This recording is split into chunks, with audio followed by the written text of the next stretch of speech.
చూసిర్రా సన్నటి కట్ట మీద వలలు భుజానికి వేసుకుని ఎట్లా నడుచుకుంటూ పోతున్నారో ఈ జాలరన్నలు. నిర్మల్ జిల్లా ఖానాపూర్ మండలం మేడంపల్లి కాడున్న సదర్మాట్ బ్యారేజీ ఇది.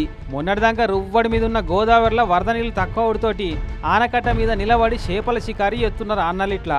మేడంపల్లి సూర్జాపూర్ మత్స్యకారులట వీళ్ళంతా. కట్ట మీద నిలబడి వల ఇసురుతుంటే చేపలు బొచ్చడి ఎక్కుతున్నాయి. అట్లా చిక్కిన ఆ చేపలను జారిపోకుండా మెల్లగా ఒడుపుతోని ఒడ్డుకు చేర్చుడు కూడా రిస్కే ఉంది. కానీ వాళ్ళ కష్టానికి తగ్గట్టు చేపలు కూడా మస్తుగా పడుతున్నాయి. ఒక్కొక్క చేప చిన్నగా లేదు మళ్ళా. ఇగో ఈ అన్న చేతులున్న చేప చూడు, అటు ఇటు ఓ 15 కిలోలు ఉంటది కావచ్చు. ఏం చేపనో ఏది ఇట్లా తిప్పి చూపెట్టి అన్న ఓ పారి. గిసంటి చేపలు రోజు 4 పడితే చాలు 10,000 ఎటు పోకపోవచ్చు. కొనుక్కపోయేటోళ్ళు కూడా కట్టకాడికే వచ్చి కొనుక్కపోతున్నారు. ఇట్లా పట్టంగానే అట్లా జోక్కొని పోతూనే ఉన్నారు. ఇగో ఇట్లున్నది కాబట్టి రిస్క్ ఎక్కువైనా సరే అని సాహసంతో చేపల షికారి ఎత్తున్నారు అక్కడి మత్స్యకారులు.